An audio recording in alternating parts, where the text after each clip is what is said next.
Horse beef. What's going on, everybody? I want to talk about the card that took place last night because there were some funny results, you know what I mean?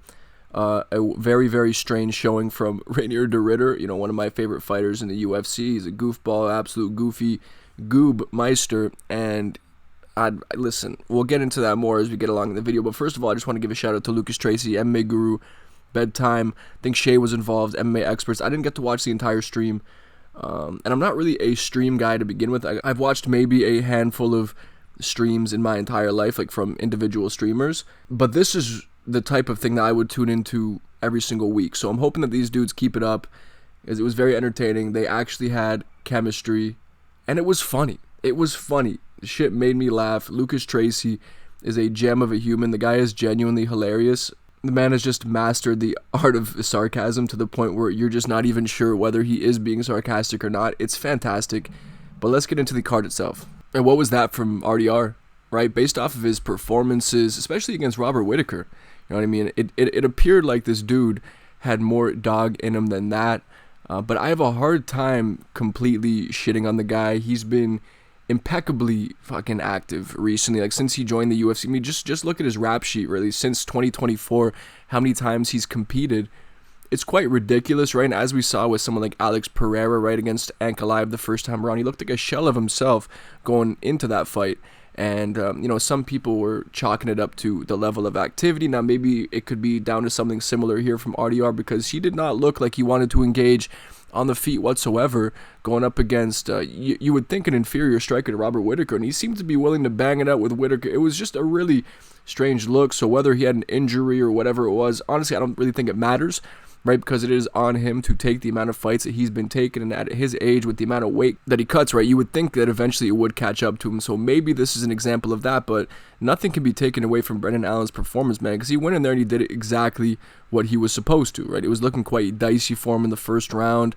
That beautiful throw right into mount for RDR, it was looking real dicey, and he was just constantly chasing submissions, made it seem like he wanted to get the fight finished nice and quickly. So maybe that does speak to the condition that he was in. Maybe he knew that he would not be able to go all 5 rounds here, really, but it's just speculation. I'm not sure, right, the condition that he was in. I have no clue. All I know is that he is one of the biggest weight bullies in the UFC, right? It's facts are facts. He is a humongous person. He should not be fighting at 185, and you would think that all of these weight cuts would take a toll on him at some point. And it's got me thinking about Merab with that level of activity. Will it catch up to him in a similar way? I'm not sure, right? Because who can we really compare Merab to? He's just an anomaly, so I'm sure normal rules and laws do not apply to Merab Dvalishvili. But it looked like RDR quit in there. It did. And the speculation of whether or not he quit, I believe, is justified in this case, because he didn't take any sort of career or life-altering damage in there. At least it didn't seem like it. It really did appear like he was just too exhausted to continue, right? And I get it. The activity, the age, the weight cuts, all of this. He's super, super game, and that level of activity that he's put up has to be respected. But it's a bad look, especially when it isn't even an isolated incident. You can point to another fight kind of recently where RDR appeared to have quit due to exhaustion. So obviously this one is a bad look because now it's a pattern, and that's unfortunate to see. Unlike Magomed Ankalaev getting subbed by Paul Craig and legitimately TKO'd by Alex Pereira, right? Those aren't real examples of quitting, as opposed to these for RDR potentially. But what's even more unfortunate is that this may actually end up ruling out a possible DDP versus RDR fight. Maybe because they're both coming off losses, we can make that fight anyway, right? Just to give the fans what they want to see. The goofy clash, the inflatable two-man striking exchanges would be a gift. So I believe it still should be on the cards, absolutely.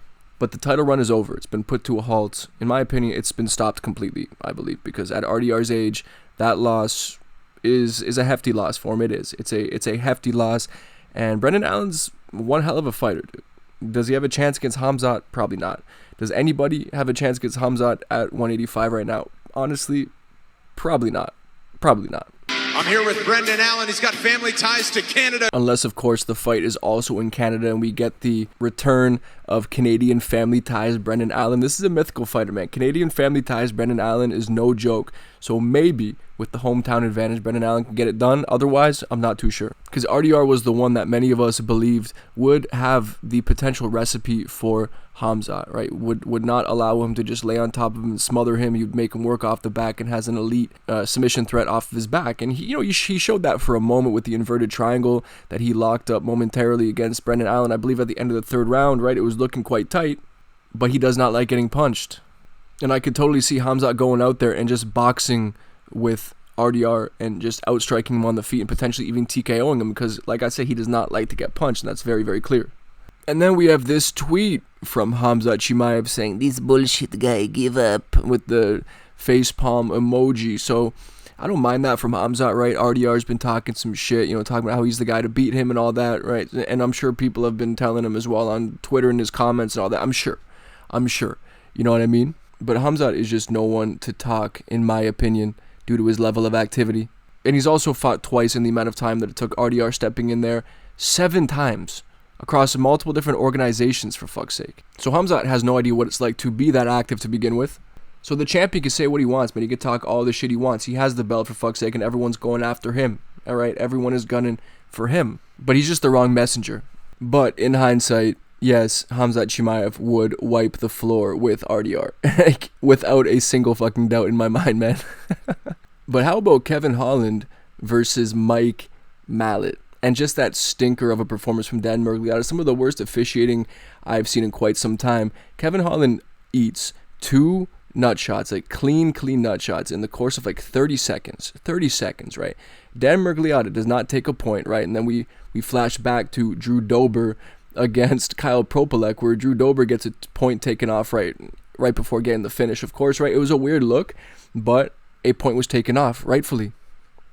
But no point taken off for 2 nut shots in around 30 seconds. The second of which was extremely brutal, obviously, by the look on Kevin Holland's face, the body language, all that. Like, he's not the type of guy I would imagine playing up nut shots just for the fun of it, and you could clearly tell that it had an effect on his performance after the fact that, yes, it was a competitive fight. Mike Mallet was landing some good shots. Kevin Holland landed some good shots of his own. I thought he won round 1, but the dynamic of the fight was clearly changed after that nut shot, the second nut shot, which Mike Mallet was not punished for, which is just insanity.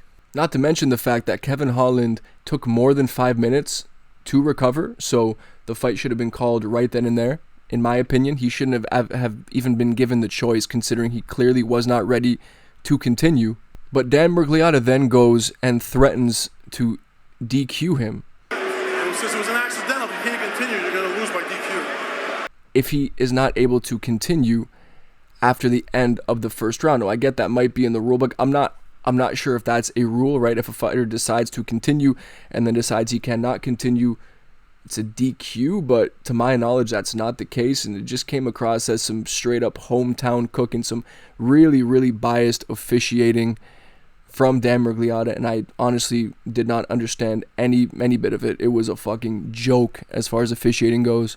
And we have another case of a fighter being rewarded for fouling, right? This is just like Song Yadong versus Cejudo, except that was different, but somewhat similar at the same time, because the fight was ended, and I believe 3 rounds were scored, and Cejudo was given the loss because Song Yadong was not punished for his repeated fouling. And then we have another case, Mike Mallet, repeated fouling, 2 nut shots in the space of 30 seconds, no point taken, goes on to lose the first round and then wins the second and third on all scorecards. Wow. While we have Kevin Holland potentially compromised due to his balls being kicked inside of his body. And Mike did try and make light of the fouls in his post-fight interview, of course. No, the game plan to name in the nuts a bunch was working perfectly. Now I get what he was trying to do there, right? He even paused for laughter, which he got none of, and it was just not a good look. If I was Mike Mallet in that scenario, I would be calling for a rematch, because I personally would not feel good about that victory. But that's just me. You guys let me know in the comment section what you think about that particular fight, because it's a contentious one, I'm sure, right? Because Kevin Holland did make the conscious decision to continue, but at the same time, he kind of didn't. I feel like he was unresponsive to The officials, it was just a weird fight overall, but the biggest win of Mike's career, deserved, not too sure, but nonetheless, he picked it up. He's a humble guy. He's a good fighter. He's clearly very skilled, but this is a victory shrouded in controversy, and he'll just have to deal with that, I guess, right? And we get another controversial Aiemann Zahabi split decision. Now, what did you guys think about this one? Now, I don't want to go on and shit on Aiemann Zahabi, but I just have to say this. He may be like the least dangerous, like, top 10 ranked fighter I've ever seen. He's kind of tricky. He's pretty crafty, as Lucas Tracy would say. He utilizes that Philly shell pretty well, the crab guard. He's very effective. He's good at just plotting forward flat-footedly and putting some pressure on you, I guess, and landing some pop shots here and there, but there's just no power in anything that he throws, man. He's just not dangerous. I don't know what Chito was thinking in there. Once again, we get salty Chito after the fact when he is to blame, dude. He should have done more.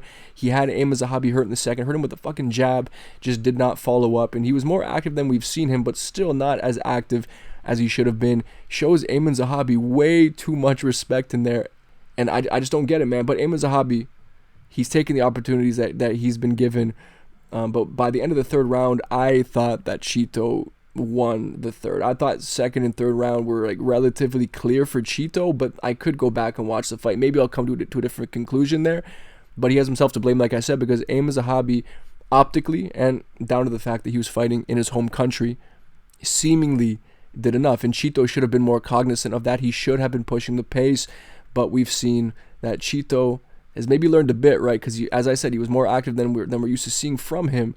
But against Aiemann Zahabi, dude, you're afraid to take chances, right? With that granite chin of yours, like Chito, it's so fucking frustrating to watch Chito Vera fight because he's technically quite skilled. He's shown that he has power. He can KO dudes, but he has a granite chin. Imagine if he just walked forward with a high guard and fought like a volume striker. He would have so much more success, but he's complacent. He looks afraid to get hit at times. It's very, very strange. And Chito Vera, despite the fact that I thought he won the fight, he's clearly learned very little in his time off, and once again has himself to blame.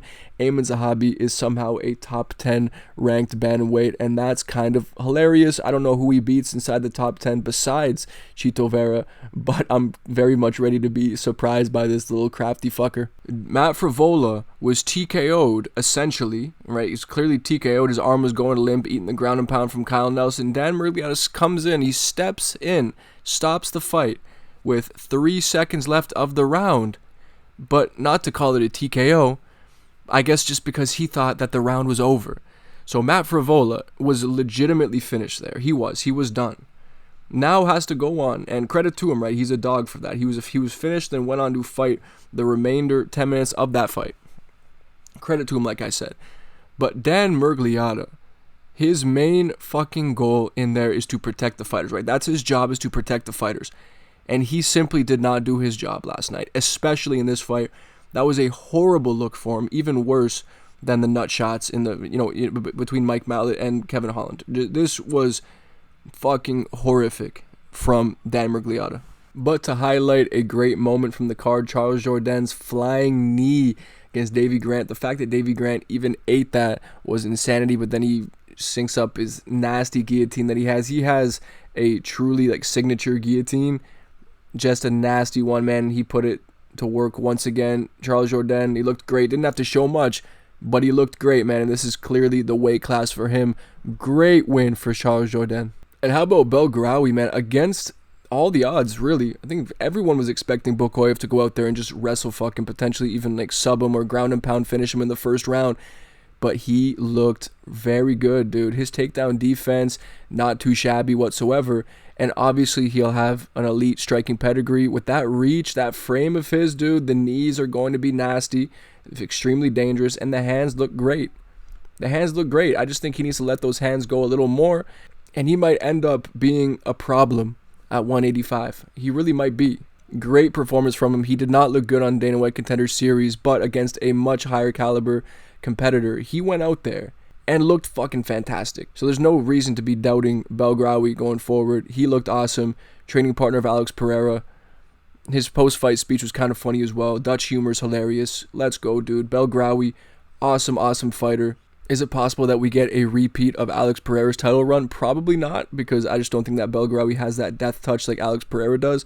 But he's such a fantastic striker, and it goes without saying, of course. Bruno Silva came out here with some very, very beautiful back knee at the age of 35 and put on a great performance suddenly. Very, very strangely timed back knee. And obviously, at his age, clearly he's just going through a second puberty, and there's really nothing else to it, man. Young Sung Park, man, it sucks to see him get finished twice in a row like that. Just a really, really bad look for the guy. I was super high on him. Right? He looked to have great hands. He could wrestle. Just seemed to be like the full package MMA fighter. But he's been undone twice in a row now. This time by a gatekeeper at 125 who suddenly has back knee. So very unfortunate timing for Young Sung Park to have to go against Bruno Silva. Horse meat. Bruno Silva is a mythical fighter. And I guess he's making a title run now. Shit. And last but not least, Eric Lang, if that's how you pronounce his name, starched Cody Gibson in about 20 seconds. What a right hand.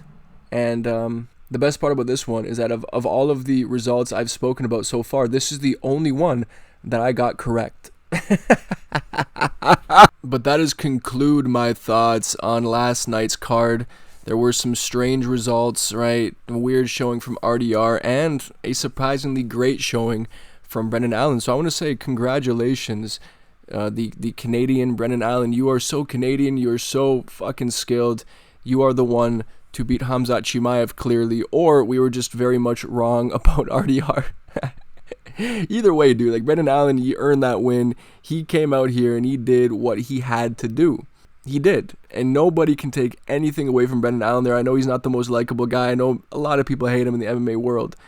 But that was a great performance from the dude against someone who many people thought, including myself, was the toughest test for the current 185-pound champion. So you have to eat a little bit of shit sometimes. Brendan Allen went out there and he did the thing that many of us didn't even think was conceivable. He broke Reinier de Ridder, and he deserves all the credit in the world for doing so. But anyway, guys, I appreciate you watching. As always, right, let me know in the comment section below what you think about the video, what you thought about the fights, your thoughts about life in general, whatever your thoughts are. In general, guys, just please let me know. And as always, thank you for watching, and I'll see you on the next one.